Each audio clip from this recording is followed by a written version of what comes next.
ஏன்னா இப்ப நான் இது 1000 ரூபாய்க்கு கொடுக்குறேன்னா அவங்க குறைச்சினாலும் அந்த கட்டையை ஒரு 10 வருஷத்துக்கு மேல பயன்படுத்தணும். அப்பதான் அந்த பணம் வந்து எனக்கு அதை சேரும். தாயப்பழ பண்ணுவோம், பல்லாங்குழி பண்ணுவோம். பல்லாங்குழியில 3 டைப் இருக்குது. அப்புறம் நகைப்பெட்டி செய்வோம். முக்கியமா என்ன சொல்றேன்னா, அந்த பழமையா உள்ளது எதுவோ அதை விரும்பி வாங்கி பண்ணணும். நம்மளோட பழசு என்னவோ அதை ஃபாலோ பண்ணணும். நான் சிங்கப்பூர்ல 26 வருஷம் வேலை. சம்பளம் இந்த ஓட்டி எல்லாமே பாத்தீங்கன்னா ஒரு 2 லட்சம் ரூபாய்ட்ட சம்பளம். அப்ப என்ன இங்க வந்துட்டீங்க? எங்க அப்பா தவறுனதுக்கு அப்புறம் எங்க அப்பா டைரியில எழுதி வச்சுட்டு தான் இறந்தாரு. பழனியப்பனை வந்து இந்த வேலையை பார்க்க சொல்லுங்க, நல்ல தொழில் அப்படின்னு சொல்லி எங்க அப்பா எழுதி வச்சுட்டு இறந்துட்டாரு.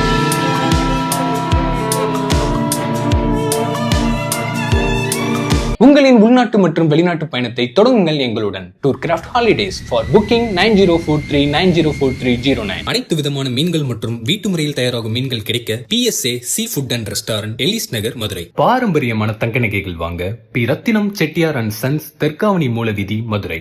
உங்கள் குடும்பத்துடன் நிம்மதியாய் தூங்க நிம்மதி மெத்தைகள். இது நம்ம ஊர் மெத்தைங்க. இத்தனை வருஷமா இதை பண்ணிக்கிட்டு இருக்கீங்க நீங்க?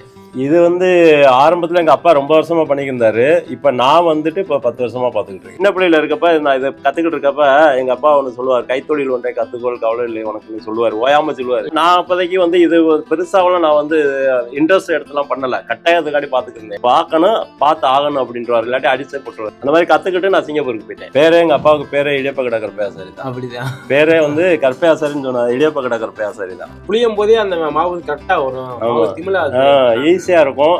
பொறியா போறது புளியறப்ப அந்த மாதிரி எல்லாம் ஸ்மூத்தா இருக்கும் புளியறதுக்கு. உங்க பேரும் சொல்றாங்க. ஆமா, எங்க அப்பா தான் முழுக்க எங்க அப்பா தான். அது அவரோட பேரா அப்படியே நான் பாத்துக்கிட்டு இருக்கேன். அவர் எப்படி செஞ்சு கொடுத்தாரோ அதுல கொஞ்சம் கூட மாற்றம் இல்லாம நாணயமா இருக்கணும். அந்த வேலை சுத்தமா பண்ணி கொடுக்கணும். வாங்குற காசுக்கு அந்த பொருள் அவங்களுக்கு ரொம்ப காலத்துக்கு பயன்படா இருக்கணும். அதுல எந்த மாற்றமும் கிடையாது. அது இன்னைக்கு வரைக்கும் நான் பண்ணிக்கிறதுனால இப்பவும் ஆர்டருக்கு தான் செஞ்சுக்கிட்டு இருக்கேன். இதுல புளிஞ்சு இடியப்பம் சாப்பிட்றது வந்து உடம்புக்கு நல்லது. அதுல இந்த மரத்துல புளிஞ்சு சாப்பிட்றது ரொம்ப நல்லது, இயற்கையா உள்ளது. இப்போ நீங்க அலுமினியத்துல இருக்கும், இரும்புல இருக்கும், அதெல்லாம் நீங்க சாப்பிட்டு பார்த்தீங்கன்னா டேஸ்ட் தெரியும். இதே இந்த மரத்துல புளிஞ்சு இந்த மரத்துல உள்ளதை யூஸ் பண்ணி நீங்க சாப்பிட்டு பாருங்க, அதோட வித்தியாசம் உண்டு. இப்போ இட்லி எப்படி அவிச்சு சாப்பிட்றோம், அதே மாதிரி இடியப்பமா அவிச்சு சாப்பிட்றது உடம்புக்கு ரொம்ப ஆரோக்கியம், ரொம்ப நல்லது. பாரம்பரியமான உணவு இது வந்து நமக்கு வந்து. ஒரு இடியாப்பக்கட்டை செய்யறதுக்கு எவ்வளவு டைம் ஆகும்? ஒரு இடியாப்பக்கட்டை செய்யறதுக்கு ஒரு 4-5 மணி நேரம் ஆகும். வேகமாவும் பார்க்கலாம். இது வந்து எப்படின்னா நாங்க கையிலே பாக்குறது, கைவேல சுத்தமா கையிலே பாக்குறதுனால அது லேட் ஆகும். இப்போ மற்றவங்க செய்யறதுக்கும் எங்களுக்கும் என்ன வித்தியாசம்னா, நாங்க அந்த கைப்பிடிலாம் சின்னதா வச்சிருப்போம். பிடிக்கிறதுக்கு ரொம்ப வாட்டமா இருக்கும். எவ்வளவு நேரம் புளிஞ்சாலும் கை வலிக்காது.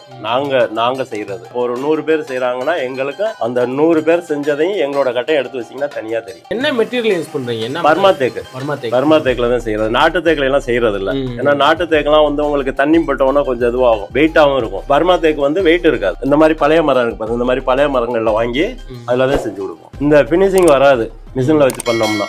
கைவேல பண்ணோம்னா கை வந்து சுத்தமா இது பண்ணலாம். கஷ்டமான பாட்டுனா இது ஃபுல்லாவே இந்த இடியப்பக்கட்டை வேலை பார்க்கறது ஃபுல்லாவே கஷ்டம் தான். உடல் உழைப்பு பண்ணணும். இப்ப மத்தவங்க ஏன் இதை பார்க்க மாட்டாங்க அப்படின்னா வந்து இந்த குனிஞ்சுக்கிட்டே உட்காந்து வேலை பார்க்கறது இடுப்பொலி வந்துடும். நம்ம அதை வந்து ஆரம்பாலத்துல இருந்தே அதே அந்த இடியப்பக்கட்டைக்கு அர்ப்பணிச்சது மாதிரி பாத்துக்கிட்டு இருக்கோம் வேலையை வந்து. இப்ப இது மிஷின் பாக்குறதுனா ஆள் வேலைக்கு வருவாங்க, கை வேலைக்கு வர மாட்டாங்க. அது இந்த மாதிரி உட்காந்துக்கிட்டு குனிஞ்சுக்கிட்டே வேலை பார்க்கணும் அப்படின்னா வர மாட்டாங்க. இது ஃபுல்லாவே நான் 4 மணி நேரம் வேலை பார்க்கறது குனிஞ்சுக்கிட்டே உட்காந்து வேலை பார்க்கணும். அந்த ஓட்ட வர்றதுக்கு மட்டும் எந்திரிச்சு ஓட்ட போடுவேன், பாக்கி எல்லாமே உட்காந்துக்கிட்டே வேலை.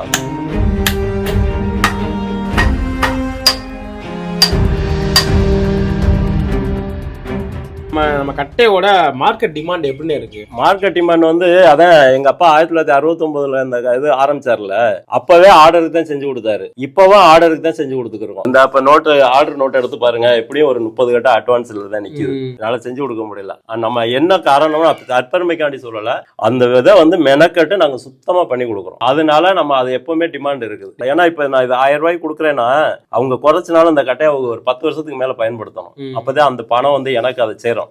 அந்த 1000 ரூபாய்க்கு எனக்கு முழு பயன்பாடு இருக்கும், அவங்களுக்கு அதுக்கு மேல அதை பயன்பாடு. அதாவது இது வேலை முடிச்சோன்னே, ராவி முடிச்சோன்னே அது அழகா இருக்குமா அப்படின்னு ஃபர்ஸ்ட் நினைப்பேன். இந்த மாதிரி செஞ்சோம்னா அந்த மாதிரி வருமா அப்படின்னு ஒரு வியூ பண்ணிக்கிறது. முடிச்சதுக்கு அப்புறம் நம்ம செஞ்சது அழகா இருக்கான்னு ஒரு பார்வை பார்ப்பேன். அதை வந்து ரசிப்பேன். ஏன்னா அதை சும்மா அந்த இடியப்பக்கட்டை அடிச்சு பிடிச்சுமா ஓரமா தூக்கி வைக்க கூடாது.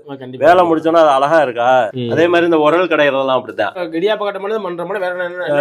தாயப்பழ பண்ணுவோம், பல்லாங்குழி பண்ணுவோம். பல்லாங்குழியில 3 டைப் இருக்குது. அப்புறம் நகைப்பெட்டி செய்வோம், பணப்பெட்டி செய்வோம், மற்றபடி மர ஐட்டம் எல்லாமே பண்ணி கொடுப்போம். ஆர்டர் தான், ரெடியா செஞ்சு வைக்கிறதுக்கு நேரம் இருக்காது. ஒரு நாளைக்கு ஆவரேஜா ஒரு 3 கட்டை கணக்கு பாத்துருவோம் நாளைக்கு. ஒரு நாளைக்கு. அதுக்கு மேல என்ன பினிஷிங் நல்லா இருக்காது. அவங்க வந்து இந்த கட்டை 8 கட்டை அடிப்பாங்க எங்க அப்பா ஒரு நாள்ல.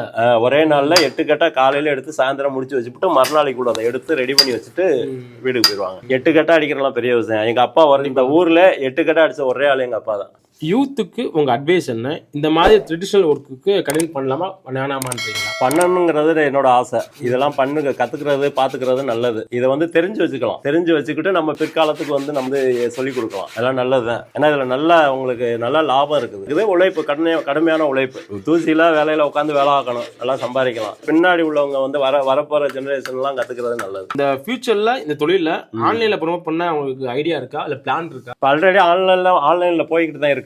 3 வருஷத்துக்கு முன்னாடியே யூடியூப்ல போட்டு விட்டாங்க. அதுக்கு முன்னாடியே நமக்கு இந்த ஆன்லைன்ங்கிறதுக்கு முன்னாடியே நமக்கு வெளியூர்ல இருந்து போன் பண்ணி கட்டை வேணும்னு சொல்லுவாங்க. எங்களுக்கு கட்டை வந்து நிறைய மலேசியாவெல்லாம் நிறைய போகும். மலேசியா, சிங்கப்பூர், அமெரிக்காவெல்லாம் நிறைய பேருக்கு கட்டை வந்து ஒரு 5 வருஷமா ஃபுல்லா கொரியர் பண்ணிக்கிட்டு இருக்கேன். இடியப்ப கட்டை அப்படின்னாலே கருப்பையாசாரி அவங்க பட்டைக்கு போனா சுத்தமா இருக்கும். அந்த நாணயத்தை நாங்க எப்போ இது பண்ணி அது தற்பெருமைன்னு நான் எடுத்துக்கல.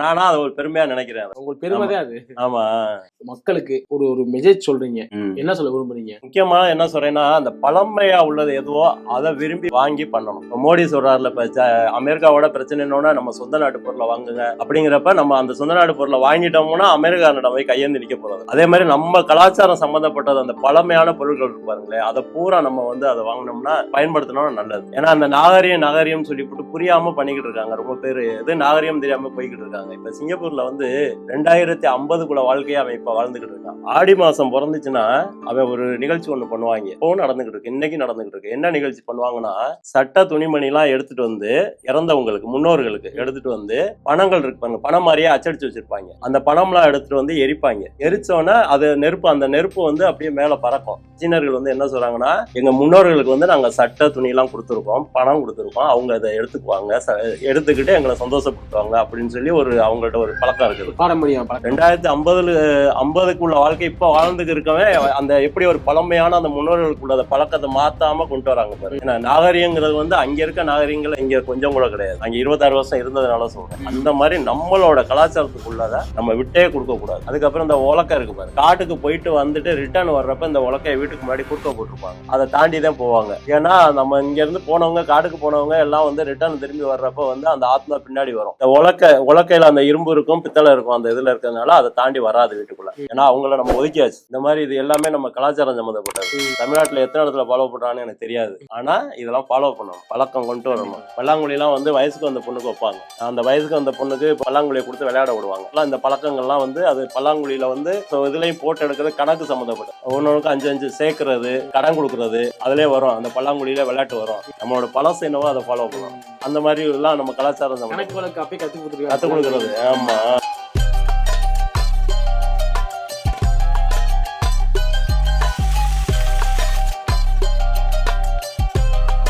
எங்க அப்பா தவறுனதுக்கு அப்புறம் எங்க அப்பா டைரியில எழுதி வச்சுட்டு தான் இறந்தாரு.